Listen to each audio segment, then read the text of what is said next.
여러분 안녕하십니까? 오늘 부처님 오신 날을 맞아 서울 조계사에서는 봉축 법요식이 열렸습니다. 윤석열 대통령이 참석한 가운데 여야 정치인들도 대거 참석했는데요. 눈길을 끈 건 윤석열 대통령과 조국혁신당 조국 대표가 5년 만에 만난 장면이었습니다. 찰나의 시간 속에 인연이란 무엇인가 떠올리겠습니다. 정상빈 기자가 보도합니다. 부처님 오신 날을 맞아 서울 조계사에서 열린 봉축 법요식. 대통령, 여야 지도부가 한자리에 모였습니다. 윤 대통령은 늘 부처님의 마음을 새기면서 올바른 국정을 펼치기 위해 최선을 다하겠다고 말했습니다.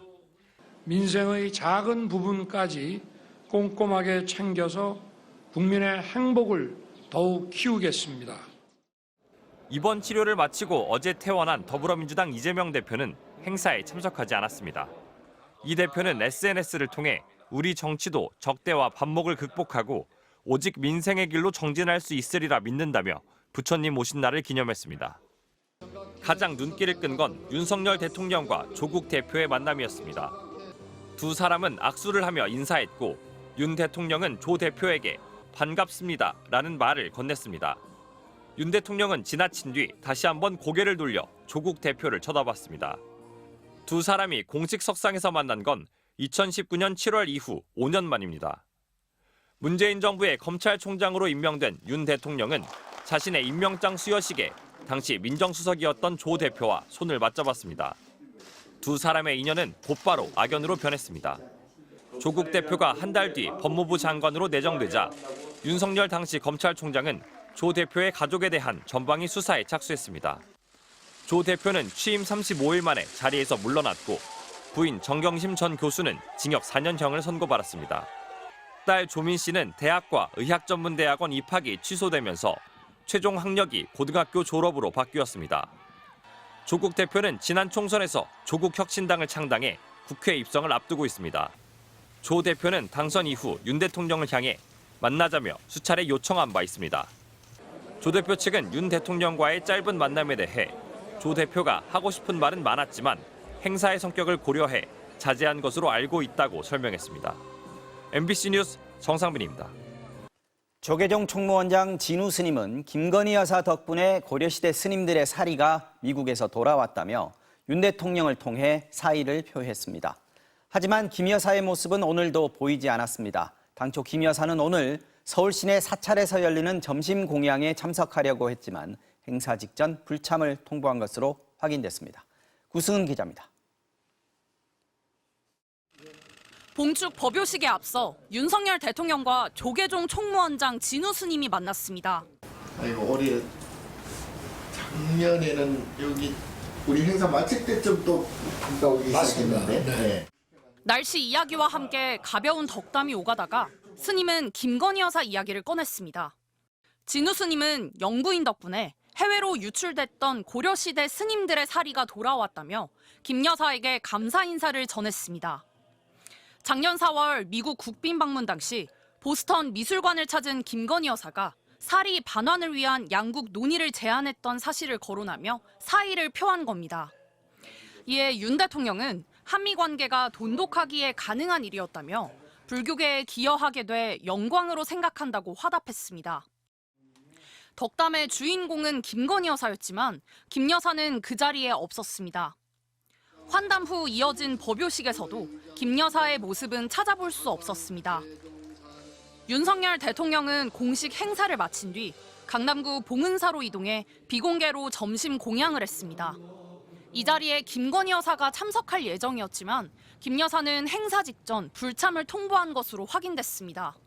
대통령실 관계자는 언론의 관심이 본인에게 집중되면서 행사에 누를 끼칠 수 있다는 우려 때문에 김 여사가 불참을 통보한 것으로 안다고 말했습니다.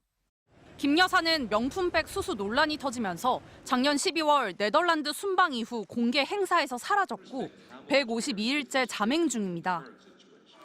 지난 어린이날에도 김 여사는 공식 행사에는 참석하지 않고 청사 내에서 대통령실 직원과 가족 500여 명을 격려하는 자리를 가진 것으로 확인됐습니다. 영부인으로서 관련 행보를 이어가고 있지만 언론에 사진 한 장 배포하지 않고 있는 겁니다. 하지만 정상외교 일정을 앞두고 있는 만큼 계속해서 언론을 피해 비공개로 다닐 수는 없을 걸로 보입니다. MBC 뉴스 구승은입니다. 최상병 순직 사건과 관련해 피의자 신분으로 경찰 조사를 받은 임성근 전 해병대 1사단장. MBC는 당시 현장에 투입됐던 임성근 1사단장 직속 7여단장의 진술서 전문을 최초로 입수했습니다.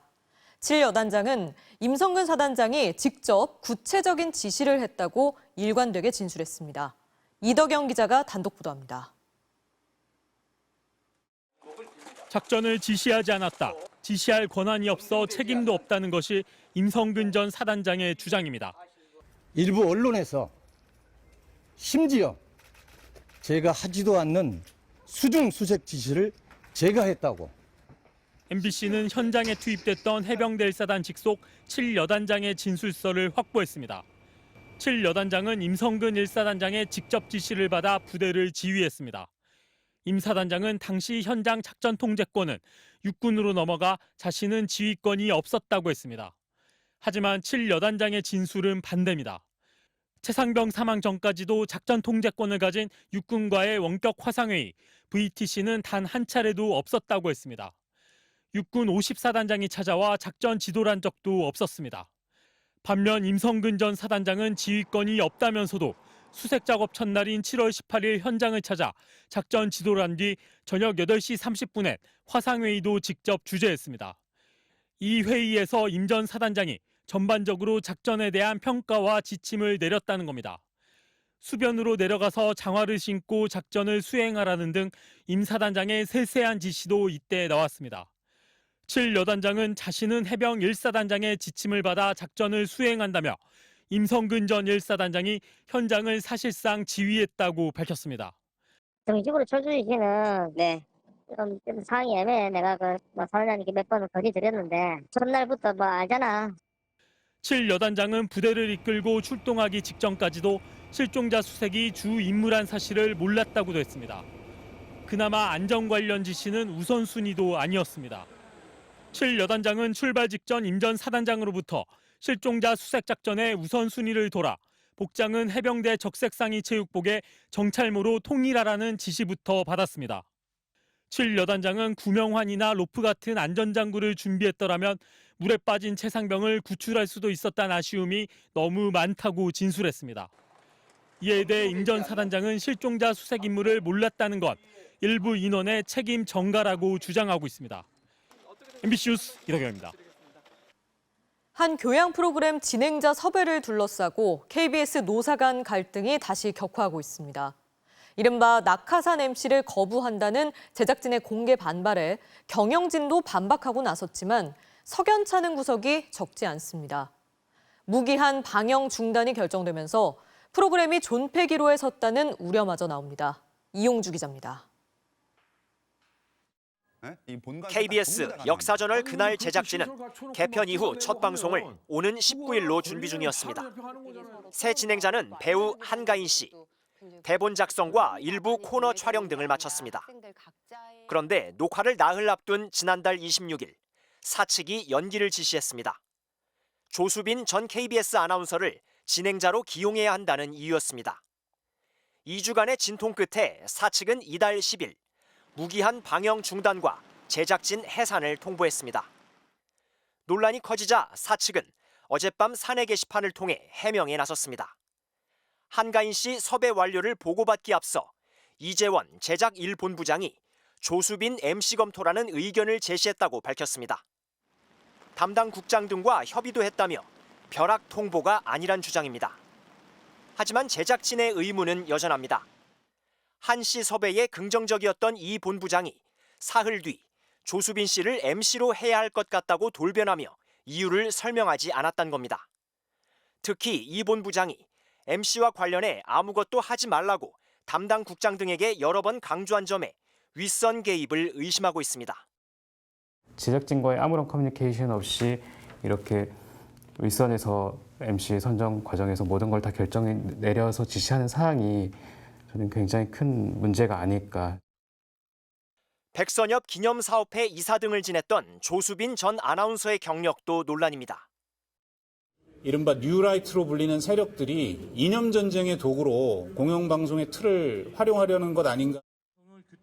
이재원 제작 1본부장은 지난 2월 총선 뒤 방영 예정이던 세월호 10주기 다큐멘터리를 두고 총선에 영향을 줄 수 있다며 연기를 지시해 물의를 빚기도 했습니다. 역사저널 그날의 방영 재개와 관련해 KBS는 MC 선정에 의견 차가 커 형식과 내용 면에서 새로운 프로그램이 될 것이라고 밝혔습니다. 하지만 KBS는 박민 사장 취임 당일 결방시켰던 시사 프로그램 더 라이브를 사흘 뒤 결국 폐지했던 만큼 역사저널도 존폐기로에 섰다는 관측이 나옵니다. MBC 뉴스 이용주입니다.